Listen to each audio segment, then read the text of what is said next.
Can Pakistan still qualify for the semi-finals of the T20 World Cup? Incredibly, yes, they can. Take a deep breath and I'll take you through it all. Here's where we're at right now. England are already through to the semi-finals. Sri Lanka are out. So the fight for the second semi-final spot in Group 2 is between Pakistan and New Zealand. And yes, I know what you're thinking. How are Pakistan still alive?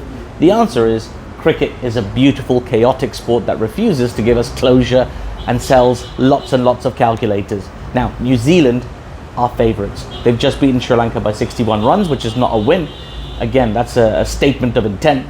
So they're ahead of Pakistan on net run rate. Right now, they're in pole position, but Pakistan are not eliminated yet. Emotionally, spiritually, who knows? Many of us were eliminated 3 games ago, but mathematically, Pakistan are still there. So let's break down exactly what needs to happen for Pakistan to get through. No vibes, no hope-based analysis, just cold, hard permutations. First scenario, if New Zealand beat England in their final Super 8 match on Friday, then it's done, finished, end credits roll. New Zealand and England go through into the semi-finals, and New Zealand will have New Zealand would have topped the group with 5 points. Pakistan will be out regardless of what happens in their final game against Sri Lanka. So in simple terms, if New Zealand beats England, Pakistan are gone. And not just gone, New Zealand would also top the group, and that result would lock in both semi-finals being played in India as well, which is another kind of loss for Pakistan fans. So that one match doesn't just decide qualification, it decides venues too. Multitasking, very efficient. Now let's talk about the only scenario where Pakistan stay alive. If England beat New Zealand, if England win that game, England will finish top of Group 2 with 6 points. New Zealand will then be stuck on 3 points, and that keeps Pakistan in the race. But, and this is a big but, Pakistan are behind New Zealand on net run rate by quite a margin. So Pakistan don't just need to beat Sri Lanka, Pakistan will need to beat Sri Lanka big, like historically un-Pakistan big. Let me talk in specifics, because this is where it gets fun, depressing, and slightly unhinged. Again, keep your calculators ready. Here's an example of how the maths might work. Let's say England score 180 against New Zealand and then beat them by 30 runs.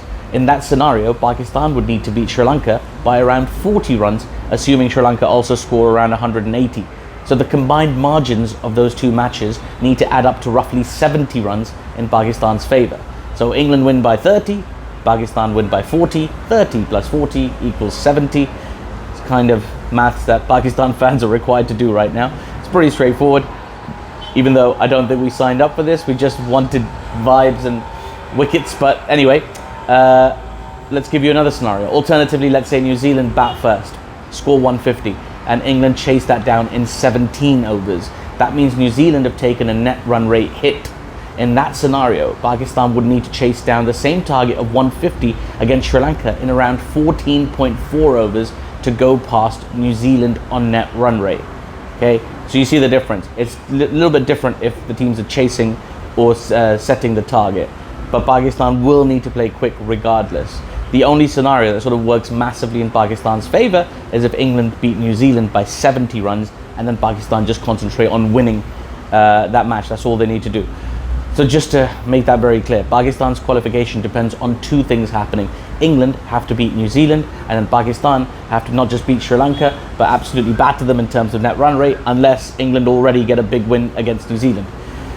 Win big chasing or win huge defending. There's no room for job done here, lads. There's only room for keep batting like your life depends on it, because certainly your survival in this tournament depends on it. And by the way, just to add another layer of ridiculous to all this, the next 2 games don't just decide who qualifies, they also decide where the first semi-final is played. If New Zealand qualify, then the first semi-final will be held in Kolkata. If Pakistan qualify, that same semi-final will be held in Colombo. So we're not just asking Pakistan to qualify, we're asking Pakistan to change geography. It's not just about Pakistan anymore. There are Sri Lankan fans who would love to have a semi-final in Colombo who are already behind the Pakistan side. That's a weird spot, because they're going to be watching Pakistan versus Sri Lanka and possibly cheering on Pakistan. This is no longer just a cricket tournament. This is like a live episode of Deal or No Deal, hosted by Net Run Rate. So to summarize, very cleanly, very simply, If New Zealand beat England, Pakistan are out. No debate, no permutations, no hope. If England beat New Zealand, Pakistan are still alive. But Pakistan then need to win against Sri Lanka and possibly have to win really big to overturn the net run rate gap. That's it. No secret third scenario. No if it rains in Colombo and the moon is in retrograde. None of that nonsense. This is the only way through. So Pakistan fans, for one night only, you're England's biggest supporters. You've got the 3 lines on your chest. You're humming God Save the King. You're saying things like, fair play, that's a decent cover drive. I think Pakistanis say those things anyway. A lot of Pakistani fans have a lot of love for England, English cricket as it is. Anyway, immediately after that match, you'll be praying for Pakistan to remember how to do net run rate inflation. This is the most Pakistan thing imaginable. Qualification coming down, not to consistency, not to dominance, but to vibes, chaos, and Excel spreadsheets, calculators. If Pakistan do make it, it will be glorious. If they don't make it, it will be deeply on brand. Either way, I'll see you guys on Friday. Who do you think is going to get through? Do you think Pakistan have a serious shot? Do they deserve to go through to the semi-finals? Let me know your thoughts in the comments below. Remember to like this video, drop my channel a subscribe. I make fun content, don't die. And check out some of my other videos as well. Anyway, look after yourselves, everybody, and see you soon.